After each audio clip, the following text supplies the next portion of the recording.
Hello hi everyone, good evening. कैसे हैं आप लोग? उम्मीद करता हूँ सभी लोग बहुत बेहतरीन होंगे, बहुत अच्छे होंगे।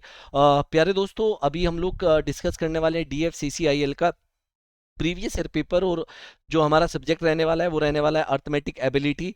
2018 में जो पेपर पूछा गया था, जी हाँ, पेपर बहुत अच्छे लेवल का था, आसान पेपर नहीं था। इसमें कुल मिला के 24 क्वेश्चन आपके क्वांटिटिव एप्टीट्यूड से आए थे। और इसमें से मैं आप लोगों के साथ 12 क्वेश्चन ऑलरेडी डिस्कस कर चुका हूँ, 12 क्वेश्चन मैं ऑलरेडी डिस्कस कर चुका हूँ। अभी आज मैं फिर से अगले 12 क्वेश्चन डिस्कस करने वाला हूँ, और यहाँ से आपको पता चल जाएगा कि क्वेश्चन का लेवल क्या था जो आपसे पूछा गया था। तो अच्छे खासे लेवल के क्वेश्चन थे, ऐसा भी नहीं कि बहुत आसान था। कुछ क्वेश्चन आसान भी थे। क्या थे आसान वो भी देखेंगे, और टफ किस तरीके से हैंडल कर सकते थे वो भी देखा जाएगा। कैलकुलेटिव क्वेश्चन थे। वीडियो पसंद आएगी तो लाइक करें, शेयर करें, और जिसने अभी तक चैनल को सब्सक्राइब नहीं किया वो सब्सक्राइब भी करें। तो इस 13वां क्वेश्चन, 12 क्वेश्चन हम लोग ऑलरेडी डिस्कस कर चुके हैं, जैसे कि मैंने आपको बताया। अब हम 13वां क्वेश्चन डिस्कस करने वाले हैं, और ये बहुत शानदार क्वेश्चन है। The area of triangular field, एक त्रिभुजाकार जो आपका मैदान है, उसका जो एरिया है विद इक्वल साइड, जिसकी सारी भुजाएं समान है। तो सारी भुजाएं अगर समान है तो वो इक्विलेटरल ट्रायंगल है, समबाहु त्रिभुज है। Equal to 3 √5 times the area of another triangular park whose side are 50, 80 and 120 meter. What will be the cost of putting the fence around the field at the rate of 105 per meter? अब देखो दोस्तों, जो पहला triangle है जिसकी सारी sides equal है, ये जो पहला ट्रायंगल है इसकी सारी की सारी साइड्स इक्वल है, इसकी सारी की सारी साइड इक्वल है, ये इक्विलेटरल ट्रायंगल है। अगर मुझे फेंसिंग करनी है तो फेंसिंग करनी होती है बाउंड्री पे। और अगर मेरे को बाउंड्री पर फेंसिंग करनी है तो इसका मतलब मुझे इसकी साइड पता होनी चाहिए। साइड पता होनी चाहिए तो साइड निकालनी पड़ेगी, और फिर इसकी बाउंड्री। और बाउंड्री क्या होती है? इसकी पेरीमीटर। और पेरीमीटर क्या होता है? 3 इंटू साइड। ठीक है, ये होता है 3 इंटू साइड। क्लियर? तो बिल्कुल सही बात है, यही होता है, ये आपको पता भी है। इसके आगे बात करते हैं दोस्तों। अब देखो है क्या, कि मेरे पास एक ऐसा ट्रायंगल है, इस ट्रायंगल का मुझे एरिया पता हुआ है, जिसकी जो साइड है एक 50 है, एक 80 है, और एक 120 है। हीरोन्स फॉर्मूला से मुझे पता है कि जो साइड होती है, जो एरिया होता है वो क्या होता है। सबसे पहले आप सेमी पेरीमीटर निकालो। सेमी पेरीमीटर क्या होता है? सभी साइड्स का सम, सभी साइड्स का सम अपॉन सभी साइड्स का सम अपॉन 2, हाफ हो जाएगा। पेरीमीटर क्या होता है? तीनों का योग, और लेकिन सेमी पेरीमीटर हाफ हो जाएगा। तो ये 250/2 कितना हो जाएगा? 125 centimetre. This is the perimeter, semi perimeter of this triangle. ठीक है, जिसे एस से डिनोट किया जाता है। तो इसका जो एरिया होगा, एरिया क्या होता है हीरोन्स फॉर्मूला के थ्रू अगर बात करें हम लोग, तो अंडर रूट एस माइनस ए आप लोगों को पता है, एस माइनस बी और एस माइनस सी, ये सारा कुछ आप लोगों को पता है। अब ये एस क्या है हमारा? मैं अंडर रूट करता हूँ, एस है मेरा 120। अब 120 माइनस ए होती है साइड। तो एस माइनस ए 125 माइनस 50 कर देता हूँ, ए में 50 मान लेता हूँ, तो कितना आ जाएगा? 75। 125 माइनस बी अनदर साइड 80, 125 में से 80 गया तो कितना बचेगा? 45। एंड अनदर साइड आपकी 120, और 125 में से 120 गया तो कितना बचेगा? 5 बचेगा। अब मुझे इसका अंडर रूट निकालना है। तो इसका अंडर रूट कैसे निकाला जाएगा? मेरी बात सुनना ध्यान से। जो 125 है इसे मैं लिख सकता हूँ 25 इंटू 5, वेरी गुड।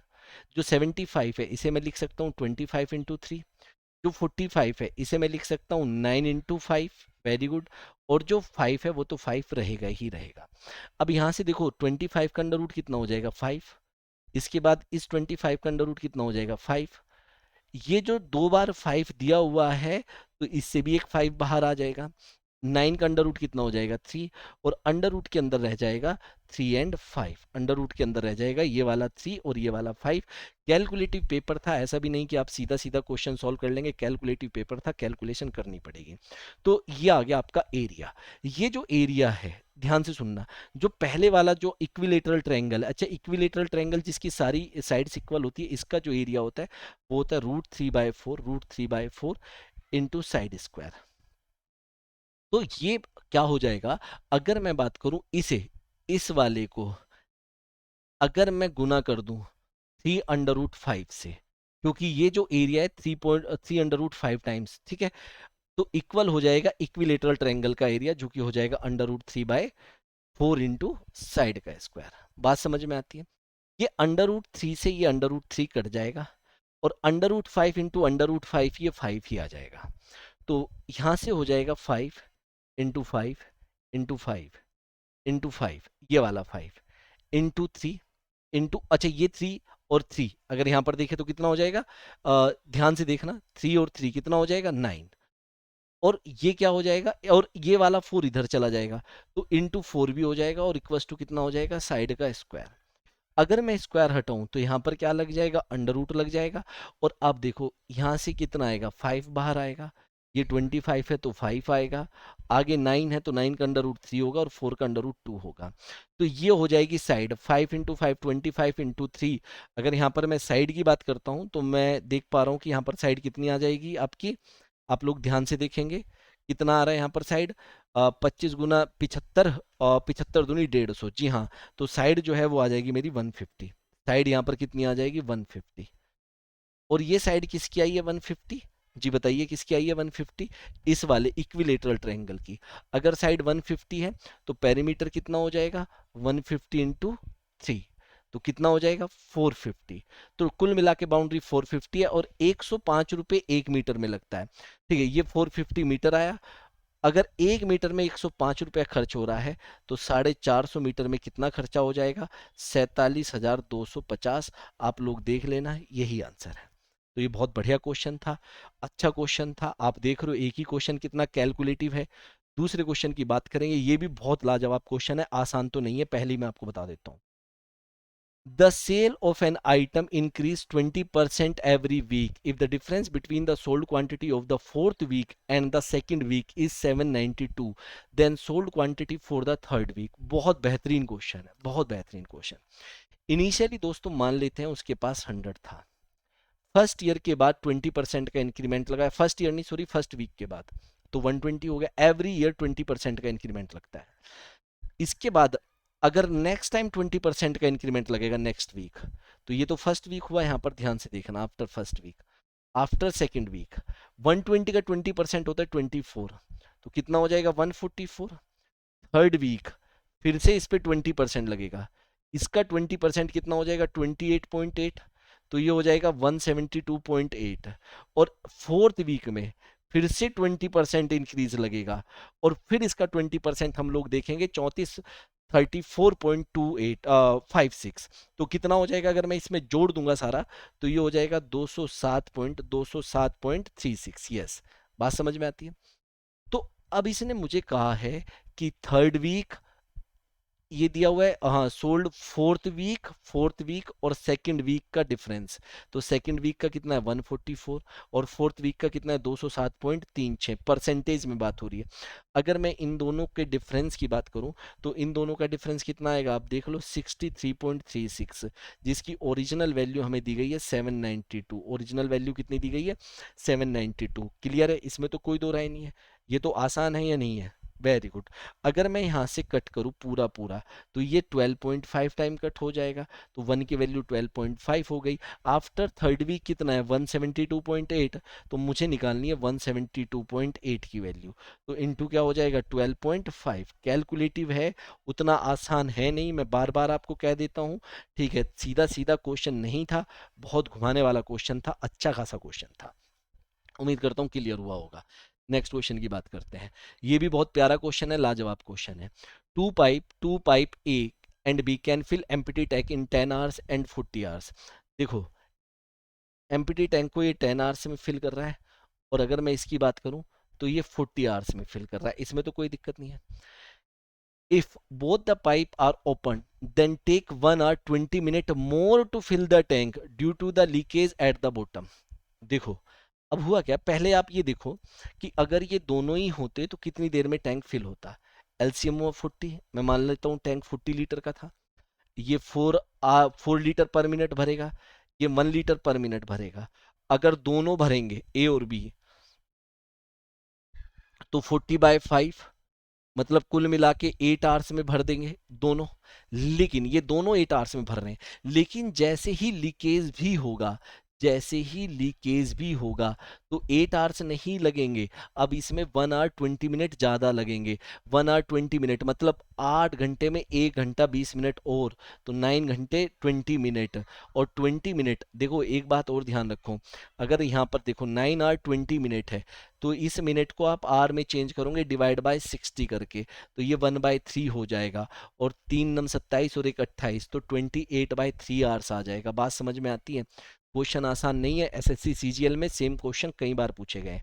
अब क्वेश्चन बन गया कि पाइप ए 10 आवर्स में फिल करता है, फिल करना होता है पॉजिटिव और खाली करना होता है निगेटिव। बी जो है 40 आवर्स में फिल करता है, और अगर तीनों खुल जाए ए बी और लीकेज, ए बी और लीकेज, अगर मैं इनकी बात करूं तो ये 28.3 आवर्स में फिल करते हैं, 28.3 आवर्स में क्या करते हैं, फिल करते हैं, इसमें तो कोई दो राय नहीं है।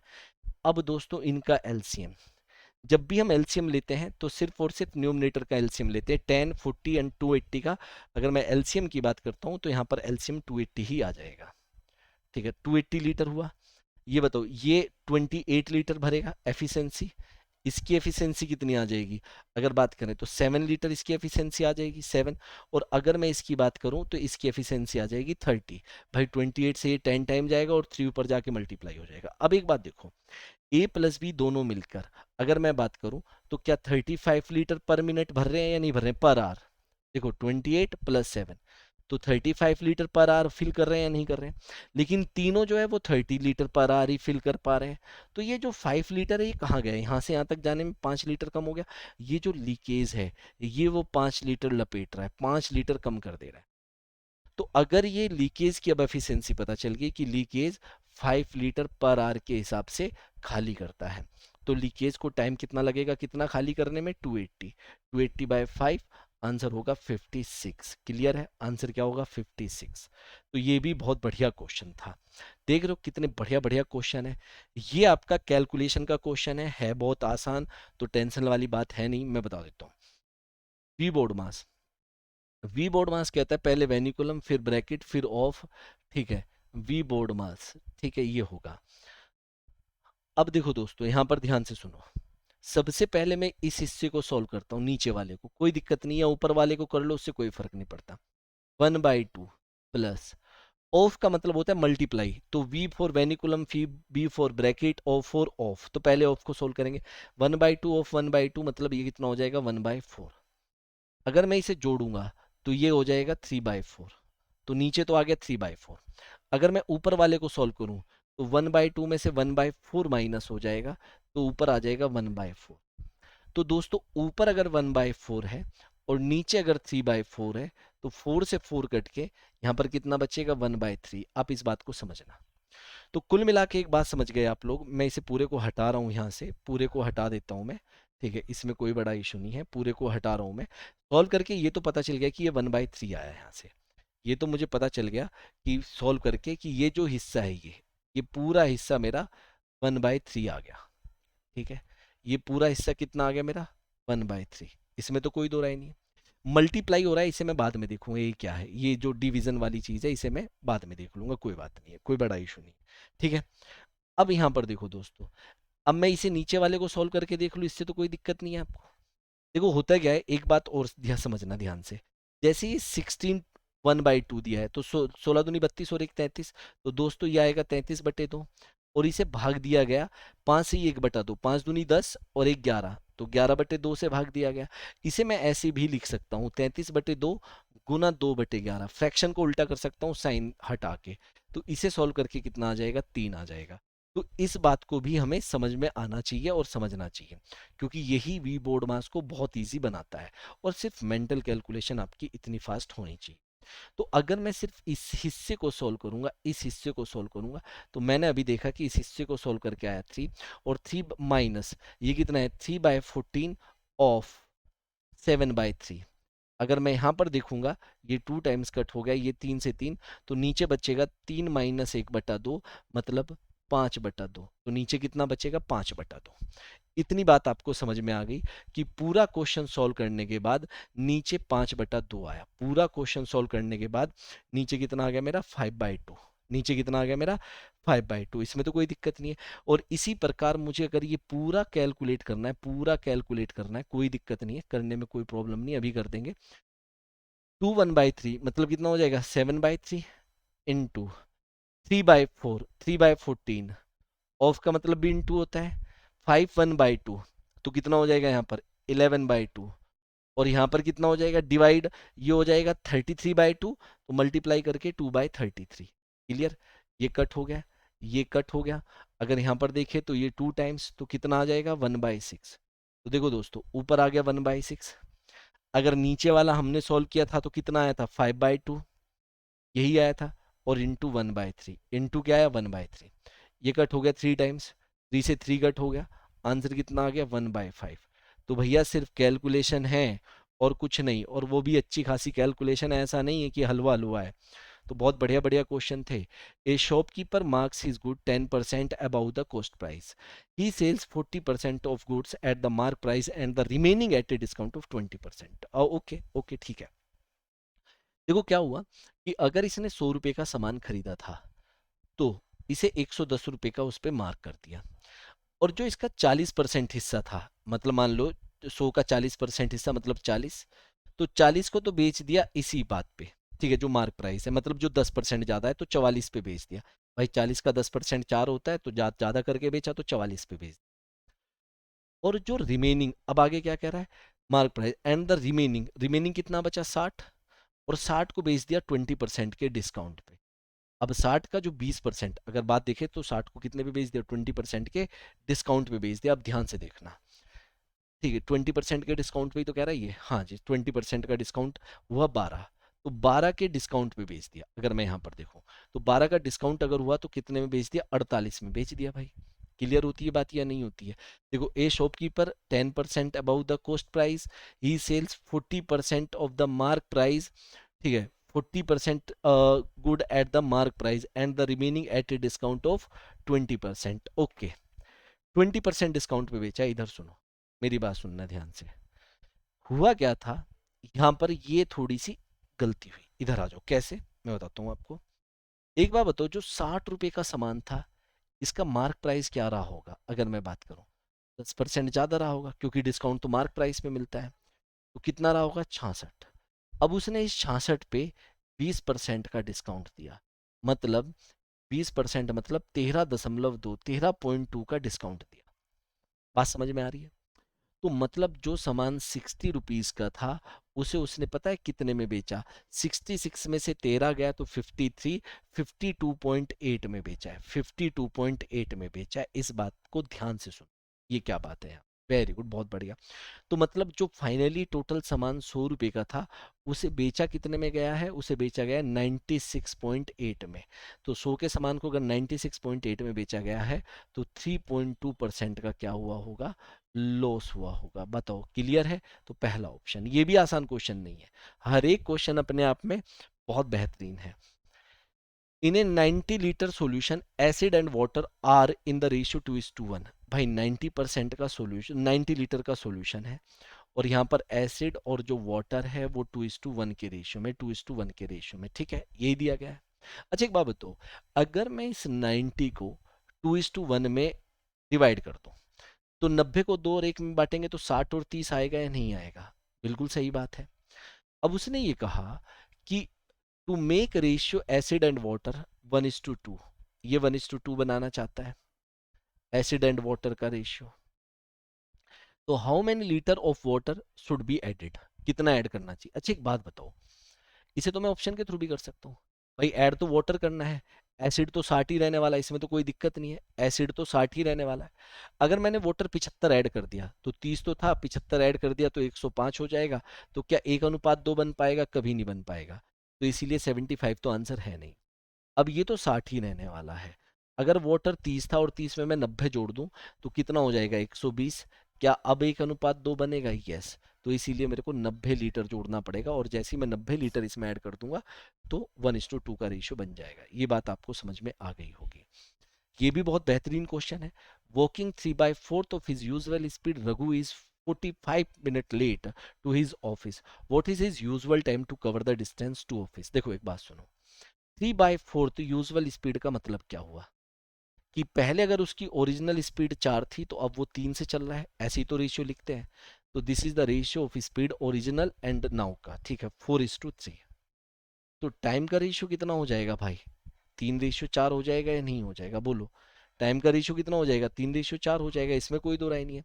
तो मतलब पहले टाइम 3 लग रहा था, अब 4 लग रहा है, तो आप देखो कितना ज्यादा लगा, एक। लेट होने का मतलब है ज़्यादा लगना। 1 मिनट की वैल्यू यहाँ पर है 45 मिनट, बात समझ में आती है। अगर एक की वैल्यू 45 मिनट है तो उसने ये पूछा है what is his usual time, usual speed के नीचे ही यूजुअल टाइम आएगा, तो 3 का मान पूछा है। अगर एक की वैल्यू 45 है तो 3 की वैल्यू कितनी हो जाएगी, 3 × 45, जो कि हो जाएगा 135 मिनट। 135 मिनट, 135 मिनट का मतलब कितना हो जाएगा, 120 मिनट प्लस 15 मिनट। 120 मिनट का मतलब होता है 2 घंटे, और 15 मिनट का 15/60 मतलब 1/4। तो दो सही 1/4 घंटे, ठीक है, क्लियर। चलिए बहुत बढ़िया। अब ये देखो कितना बढ़िया क्वेश्चन है। Question number 20। एसएससी सीजीएल के मुकाबले का पेपर था ये, कुछ क्वेश्चन तो उससे भी ज़्यादा कैलकुलेटिव थे, आसान नहीं था। मैं बता रहा हूँ दोस्तों, आपको बहुत मेहनत करनी पड़ेगी। A certain sum amounts to 73,205 in 4 years at 10% interest being compounded yearly. आपको एक बात पता होनी चाहिए, अगर आपका रेट ऑफ इंटरेस्ट 10% है ना, और टाइम 4 years है, तो जो कंपाउंड इंटरेस्ट लगता है परसेंटेज में, वो 46.41% लगता है। और ये चीज़ आती है प्रैक्टिस से। अगर किसी ने 100% का पैसा लिया था और उस पर 46.41% का इंटरेस्ट है, तो कुल मिला के अमाउंट 146.41% हो जाएगा, ठीक है, जो कि किसके इक्वल आ रहा है यहाँ पर, 73,205। तो 1% की वैल्यू की अगर बात की जाए तो 73,205 अपॉन 146.41। अगर ये पॉइंट हटाऊं तो जीरो बढ़ जाएगा, और जाहिर सी बात है सीधा सीधा दिख रहा है, 5 बार कटेगा, 14×5 = 70 होता है, थोड़ा सा ज़्यादा है तो 5 बार कटेगा सीधा सीधा, तो 1% की वैल्यू आ जाएगी 500। अब आगे सुनो, what will be the simple interest on the same sum for the same period, ठीक है, एंड द सेम रेट। अच्छा, सिंपल इंटरेस्ट तो आसान होता है, अगर 4 साल ही है, 10% है, तो सिंपल इंटरेस्ट टोटल 40% लगे, ठीक है। और इसी 40% की वैल्यू पूछी है, 1% की वैल्यू 500, 40% की वैल्यू 20,000 हो जाएगी। उम्मीद करता हूँ ये बात आप समझ गए होंगे, ठीक। नेक्स्ट, बहुत आसान क्वेश्चन है, बताइए क्या हो जाएगा। A train passes a pole in 15 second and a platform of length 350 metre in 40 second, the length of the train. ये तो आसान क्वेश्चन है। अगर पोल को क्रॉस करते हैं तो ट्रेन की लेंथ ही काउंट होती है, बाकी कुछ काउंट नहीं होता। और ट्रेन की लेंथ अगर मान लीजिए मैं एक्स मान लेता हूँ, तो स्पीड बराबर क्या होता है, डिस्टेंस अपॉन टाइम, और टाइम है 15 सेकेंड। और स्पीड तो हर केस में सेम रहेगी। अगर वो 350 मीटर लंबे प्लेटफॉर्म को क्रॉस करेगा तो टोटल लेंथ हो जाएगी भाई x प्लस 350, क्योंकि अगर प्लेटफॉर्म को क्रॉस करना है तो अपनी लेंथ को भी तो क्रॉस करना पड़ेगा या नहीं करना पड़ेगा, अपॉन कितना हो जाएगा 40। दोनों ही केस में स्पीड सेम है तो बराबर आ जाएगी, दोनों ही केस में स्पीड सेम है तो ये बराबर आ जाएगा। बात समझ में आती है नहीं आती है। और दोस्तों इसे करना पड़ेगा क्रॉस मल्टीप्लाई, इसे क्या करना पड़ेगा, क्रॉस मल्टीप्लाई। 5 से काटो 3, 5 से काटा 8, ये हो जाएगा 8x बराबर 3x, प्लस 3 की मल्टीप्लाई यहाँ पर होएगी तो कितना हो जाएगा 1050। अब ये इधर आ जाएगा 5x बराबर 1050, और x की वैल्यू हो जाएगी 210, ठीक है, x की वैल्यू हो जाएगी 210, ठीक है। तो ये भी बहुत बढ़िया क्वेश्चन था, इसमें भी कोई डाउट नहीं होगा आपको। अभी तो और भी बहुत अच्छे अच्छे क्वेश्चन आपको करेंगे, करने को मिलेंगे यहाँ पर। 3 person A B C, it spends 80%, 85% and 75% of their salaries, and the sum of their salaries 72,000 and their saving are in the ratio 8:9:20, then the salary। CGL का बहुत फेवरेट क्वेश्चन है, बहुत बार पूछा गया है, अभी भी पूछा जाता है। 72,000 है दोस्तों, इनकी इनकम 72,000 दी गई है, और इनका जो एक्सपेंडिचर है, पहले तो सेविंग का रेशियो देखें, पहले एक्सपेंडिचर देखो, इसका एक्सपेंडिचर 80% है, इसका 85% है, और इसका 75। और जो सेविंग का रेशियो है वो है 8:9:20। एक बात बताओ, टोटल इनकम दी गई है तो रेशियो भी इनकम का ही पता होना चाहिए। हर एक की इनकम इंडिविजुअली 100% होती है, हर एक की इनकम इंडिविजुअली 100%। अगर इसकी इनकम 100% थी और एक्सपेंडिचर 80%, तो सेविंग कितनी थी 20%, और इसी 20% की वैल्यू 8 है। अगर ए के 20% की वैल्यू 8 है तो 1% की वैल्यू कितनी हो जाएगी, या 100% निकालो दोनों तरफ 5 से मल्टीप्लाई करके, 40, तो ए की इनकम आ गई 40 इन टर्म्स ऑफ रेशियो। इसी टाइप पे बी की इनकम, तो 15% 9 के बराबर हो जाएगा, तो 100% 60 के बराबर हो जाएगा। यहाँ पर 25% 40 के बराबर हो जाएगा। क्यों? देखो 25% होगा नहीं, इसकी सेविंग 25% आ जाएगी जो कि 20 के बराबर है। तो 100% किसके बराबर हो जाएगा अगर देखेंगे, तो 100% हो जाएगा 80 के बराबर। अगर मैं 20 से काटूंगा तो ये 2:3:4 बनेगा। अब यहाँ पर कितना हो जाएगा, 4 3 9, 9 हुआ। अब इसी 9 की वैल्यू अगर यहाँ पर देखें, ध्यान से देखो, इसी 9 की वैल्यू दी गई है 72,000, इसी 9 की वैल्यू दी है 72,000, एक की वैल्यू हो जाएगी 8,000। अगर एक की वैल्यू 8,000 है तो इसकी वैल्यू हो जाएगी 16, इसकी हो जाएगी 24 और इसकी हो जाएगी 32,000। ठीक है जी, वेरी गुड, क्लियर। तो ये आ जाएगा 16,000। ठीक, क्लियर हुई बात? कोई डाउट इसमें नहीं है ना? तो ये भी बहुत बेहतरीन क्वेश्चन है, बहुत प्यारा क्वेश्चन है। एक और क्वेश्चन देखेंगे, इसे सॉल्व करना है, इसके अलावा इसमें कुछ नहीं था, हल्का फुल्का सॉल्व करना है इसे। ये दिया हुआ है 2x plus 3y upon 3x plus 5y बराबर 18/29। क्रॉस मल्टीप्लाई करेंगे, अगर क्रॉस मल्टीप्लाई करेंगे तो कितना आएगा, 58x प्लस 87y बराबर 54x प्लस 90y। ठीक है जी। और देखो ये 54 इधर जाकर कितना हो जाएगा, 4x, 87 इधर जाके माइनस हो जाएगा तो 3y। और जब दो चीजें इक्वल होती है तो रेशियो हमेशा उल्टा बनता है। रेशियो कितना हो जाएगा, 3:4। अगर रेशियो 3:4 हो गया तो बस सिंपल हमें जो पूछा है, जो 4x² plus 3y² upon 3x² minus y² ये पूछा है, तो इसका आंसर निकालना तो बहुत आसान है, बहुत ही आसान। कैसे, सुनो ध्यान से। x की वैल्यू 3 है, स्क्वायर होगा तो 9, 9 चौक 36। y की वैल्यू 4 है, 4 का स्क्वायर 16, 16 3 48। ठीक है, अपॉन, तो 36 प्लस 48 84, तो यही आ जाएगा, देख लेना आप चाहे। 3 x की वैल्यू 3 है, 3 का स्क्वायर 9, 9 3 27 माइनस 16, क्योंकि y की वैल्यू तो 4 आई है, तो ये आ जाएगा 84/11। यही है। ठीक है, ये भी बहुत प्यारा क्वेश्चन है दोस्तों, बहुत बेहतरीन। There are 3 numbers when the average of any 2 number, देखो कोई भी 3 नंबर है, किन्हीं भी दो का एवरेज अगर तीसरे में ऐड किया जाता है, द रिजल्टिंग नंबर आर 104, 111 और 115। What is the average given there 3 numbers. देखो सिंपल सी बात है, वो कह रहा है कि किन्हीं भी दो का औसत अगर आप तीसरे नंबर में जोड़ेंगे तो पहले तो आएगा 104। अब मैं डायरेक्ट लिखूंगा, इसका मतलब हुआ a plus B plus 2c। 104 का दुगना, क्योंकि ये दो इधर चला जाएगा तो 200। इसी टाइप में b plus C plus 2a, 111 का दुगना हो जाएगा 222। और इसी टाइप में c plus a plus 2b, ये हो जाएगा 230, मतलब दुगना। जैसे हमने इसे सॉल्व किया जब तीनों को सॉल्व, अगर सबको जोड़ूंगा तो ए भी 4 बार आएगा, बी भी 4 टाइम्स और सी भी 4 टाइम्स, जो कि हो जाएगा किसके इक्वल, 660 के बराबर। अगर चार कॉमन ले लिया जाए, ए प्लस बी प्लस सी बराबर 660, अगर 4 से काटा जाए तो 165 आएगा। तो एक बात बताओ, ए प्लस बी प्लस सी बराबर 165, औसत पूछा है, औसत होता है सम बटे नंबर बटा 3 कर दो, इसे भी बटा 3 कर दो, औसत मिल जाएगा आपको कितना, 55। औसत मिल गया आपको कितना, 55। तो दोस्तों लेवल आप लोगों ने देख लिया क्या है, आप लोगों को पता चल गया होगा कि मेहनत की बहुत ज़्यादा ज़रूरत है और आपको करनी ही पड़ेगी। ठीक है, तो चलिए दोस्तों अगले पेपर में मिलते हैं। थैंक यू सो मच, हंसते रहिए, मुस्कुराते रहिए। अगर सॉल्यूशन पसंद आए हैं तो लाइक और शेयर जरूर कर देना, जरूर कर देना। ठीक है, थैंक यू एवरीवन।